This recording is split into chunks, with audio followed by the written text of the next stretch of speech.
Let us revisit credibility again and again. But what happens when you don't achieve it? And sometimes you just lose it. This piece isn't written to scare people new to leadership roles, but leadership isn't always grand. There are some things that are not so great to think about, and credibility can be one of them. How much value do we place on what others think? That's a really hard question. We've talked about credibility a lot. It is important. It is credibility that helps us to persuade and influence others to bring about change. It is credibility that can support your cause and make the process of bringing others on board so much easier. It really helps. But what if you don't achieve it? Can you still lead? What happens if you lose it? Can you gain it back? How important is it? These are really big questions. When something happens, a mistake, an error of judgment, it's human. Mistakes are important to redirect, to guide, to help us to learn. Having a culture that allows for mistakes is critical. A mistake can be a learning opportunity. We speak, we share, we understand, we forgive, and we move on. But what happens when we make an overzealous effort and it isn't well received? What happens if your energy isn't given back? What happens if an idea you have isn't seen as enthusiastically as you believe it should?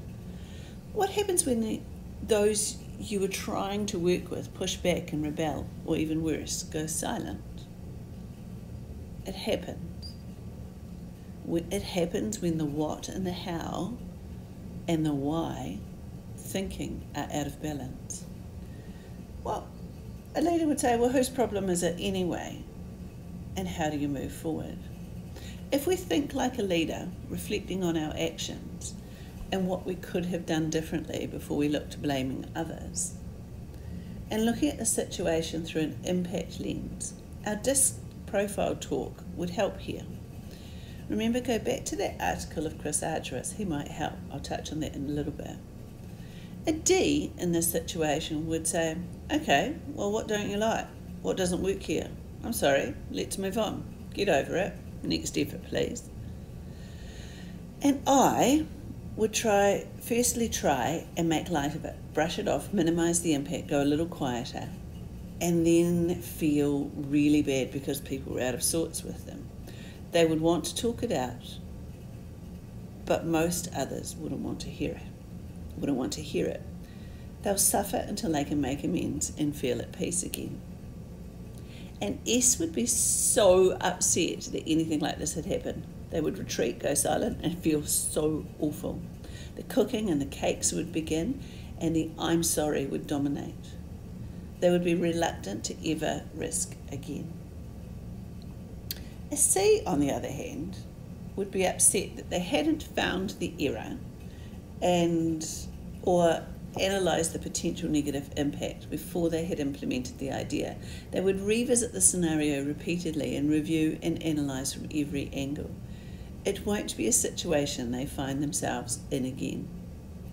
Chris Argyris, I said I'd come back, in teaching smart people how to learn, would suggest that each of these profiles is right, that they have a place. It's this reflective thinking process about what we did in the situation that helps. You know, what was your impact? What could you have done differently? Why are people upset? You know, speaking out is leading, but at what cost? Begin by being your own critic first. Less reflective practitioners, however, may blame others. Well, how could they not have understood the situation? Oh, they're so narrow-minded. Their egos have just got in the way. You can't be a prophet in your own land. All those defence strategies come to play. It's okay to consider these if you've thought through the arduous questions first. What was your impact and what could you have done differently? Did I set people up for success? And then what situation are the people who are upset in? Credibility can be crushed in toxic cultures.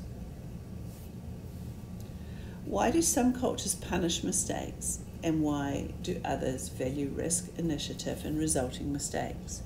That will inevitably occur. Speaking out is important, but at what cost? What culture have you created around leadership mistakes? Is it safe for a leader to make mistakes too? So then, if credibility is really important and it makes things easier to appoint, is credibility really just another name for reputation, gossip, and ego? Is credibility worth it? Is it about judgment of others? What place does it have in our work and learning cultures? If you place so much importance and value credibility, are you looking at the wrong measures? Do cultures where credibility is so valued and is so important stop us from making mistakes? Does credibility stop us from taking risks as a leader? Is it a culture we want? Is it one we can stop? Do we have any control over it? Is credibility about the politics of leadership? Authenticity in action is valuable. If we are true and authentic leaders, a byproduct may be credibility. Credibility is an asset. It creates a standard and an expectation. The better that we are, the more credible we become. But what happens when we make that mistake? When credibility drives us, are we moving into a space of leadership that is actually one of complacency and limiting change? If we don't consider it, what happens? If we prioritise it, do we push over the edge? Where do ethics come into play? Playing for credibility is safer and less risky. Or is it? It seems, though, that credibility has an element of second-guessing our impact, our every move. What will people think? Every email, every interaction. Is it worth it, or is that just leadership? Where's trust in all of this? Leadership is hard. It's a very public game. We live or die by our actions and public opinion. How do you get it right? Can you? Leaders make mistakes. We should. But how safe is the culture you have created? Does it allow leaders to make mistakes or just the team?